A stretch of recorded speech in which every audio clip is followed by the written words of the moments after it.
Welcome back to What Arty Noobs with General Disturbance. This is the AMBT. It's the Tier 8 American Premium Medium Tank. It's located on the northeast corner of Karelia, and this one is under the command of bublus of OLIMP. Now, we have seen a lot of replays featuring the AMBT recently, and that's because they put it in the loot boxes at Christmas. So quite a few people have this tank now, and they didn't have it before. It's armed with a 105mm gun, and it's the only American auto reloader. Well, at least it's the only one that I know of anyway.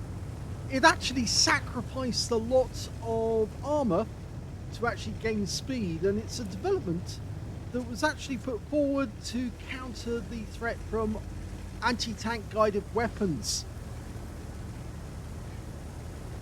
There was no prototypes, never got put into production, and so it never really existed except on paper. If you wonder where the AMBT comes from, it's supposed to be the affordable main battle tank, and it's actually in design very similar to a Leopard. Yep, the German main battle tank. It's supposed to take some of the features from that vehicle. Well, it looks like he's being given the lead by the TNHT Viz 51. Remember, he's an auto reloader, so you've got 3 shots capable. Oh, he's also got 9 degrees of gun depression, not the full 10. And the TNH just took a hit, but now we're popping up to take shots into this enemy, the BZ or BZ68. Got 2 in, and he's got a fire. Oh, and he got the kill. That's nice. He blocked that last shot that came from the BZ. Oh, it was actually the Chrysler, not the BZ, who actually fired that shell that bounced off him. And it looks to me like that was either a 90mm round or a 105 on its own.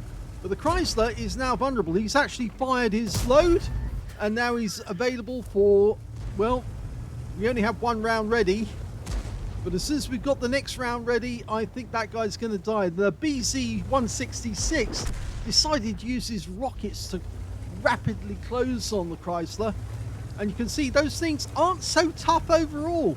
Yes, there was Foch saying these things were unpenetrable and they were too OP. No, they're not OP at all. Just need to shoot them through the side. In fact, Jingles proved that within the first few weeks of the Chrysler coming into effect.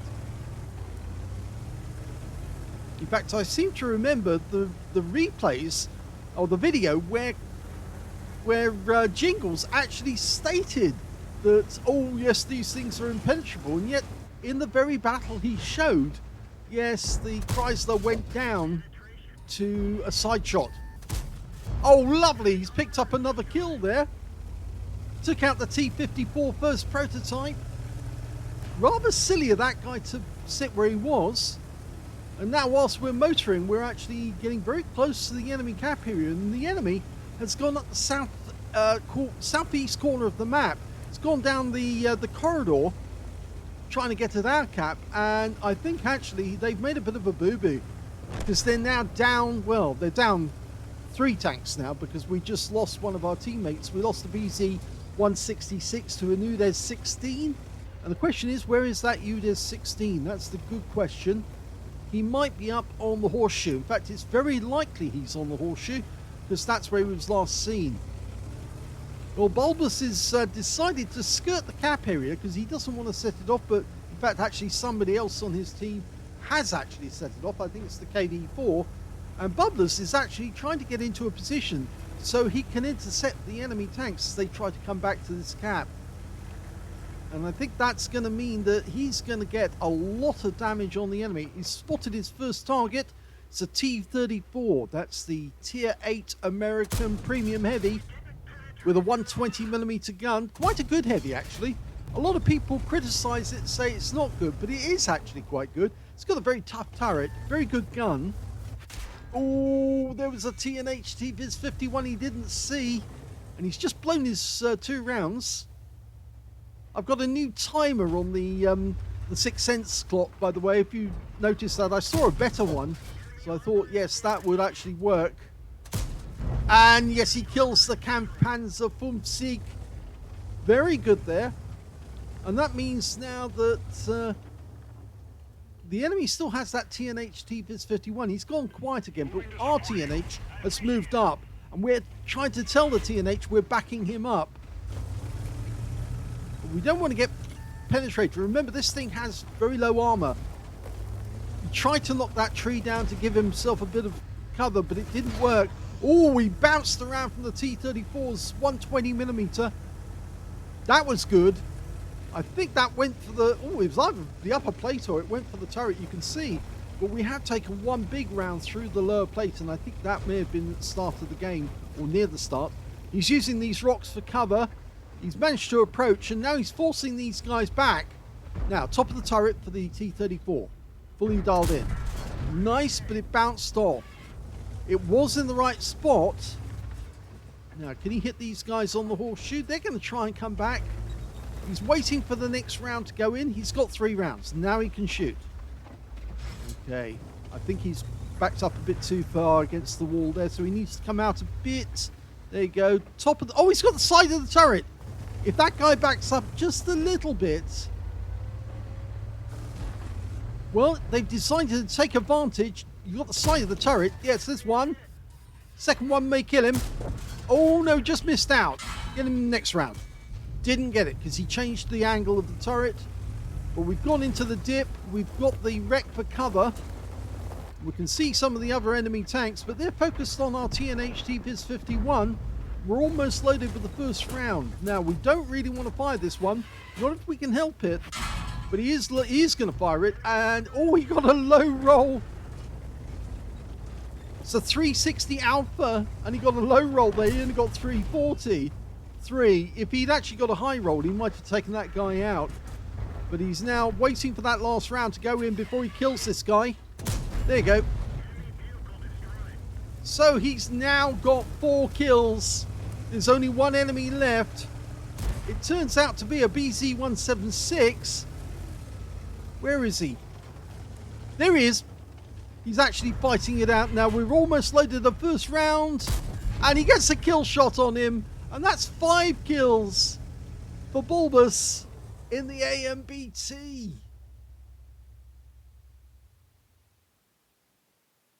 Well, that was a very exciting and aggressive game by bublus in the AMBT. It was his first ace tanker in this vehicle, yes. First ace tanker. He got the scrolls underneath. You only get that the first time. And he's only had this since Christmas, since the loot boxes. And I don't think he's actually taken it out for a proper trial, but now you can see with his training, with his abilities, he was able to master this very easily. We can see that he got a fire for effect for doing more damage than hit points for his own vehicle. He got a fighter badge for getting at least 4 kills. He actually ended up with 5, just 1 short of getting a top gun and 1/3 of the enemy team. He also picked up a bruiser medal as well for getting at least 5 critical hits. In fact, he got 5 exactly. And he took out, got a Leather Slayer's medal as well for killing 2 enemy tanks or tank destroyers with a medium tank. And they had to be at least 1 tier higher than his own tier. The win rate from that game was 6,655, which is Super Unicum standard and a bit more. Let's have a look at team score. He didn't get the highest damage in the game. No, that went to the TNH T-Viz51, who bit off more than he could chew when he tried to take out that TNH 105-1000. But at least bublus was there to actually finish that guy off after he died. He managed to get 4,418 hit points, but he didn't pick up the high caliber because he wasn't 20% of the enemy hit pool. But bublus managed to get 4,085 hit points, so he wasn't that far behind.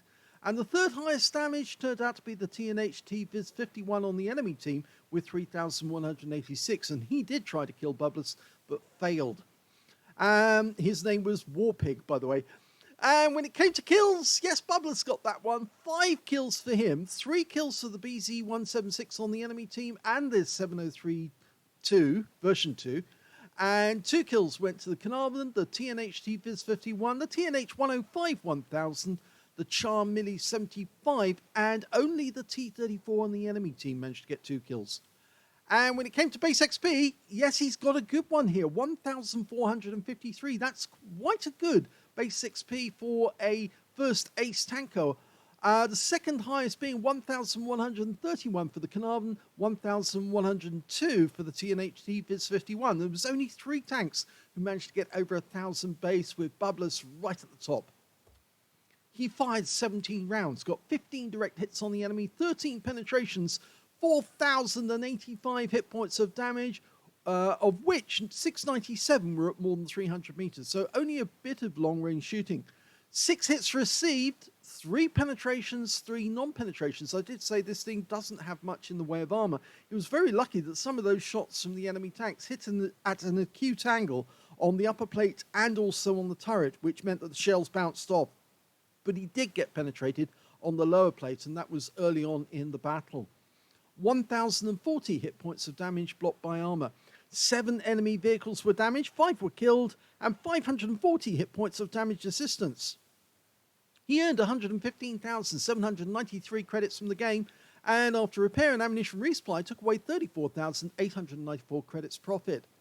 2,179 XP times 2 for the first victory, 218 for this being a premium vehicle, and 4,577 experience points altogether. I didn't mention at the start, but I should have actually. He did use mostly premium ammo, and you can see that in the ammo costs here, 74,800. It is an auto reloader, so you can't mix and match shells, and you can't sort of like automatically switch over whenever you feel like it.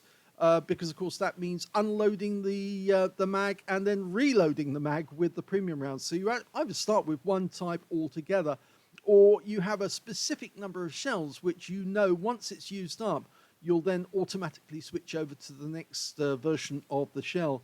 But bublus decided he wanted to be really aggressive with the enemy, and that really paid off, because by pushing and pushing the way he did, he actually managed to pick up the highest number of kills and nearly got the highest score in terms of damage, although he didn't get the 20% required for the high caliber. But it just goes to show, if you've got an aggressive tank, an aggressive personality, and aggressive ability, then you can pull off very rewarding battles like this. And well done to bublus for getting his first ace tanker. If you enjoyed that replay, please give this video a like, do subscribe to our channel, leave a little comment down below because it feeds the algorithm, and thank you for watching.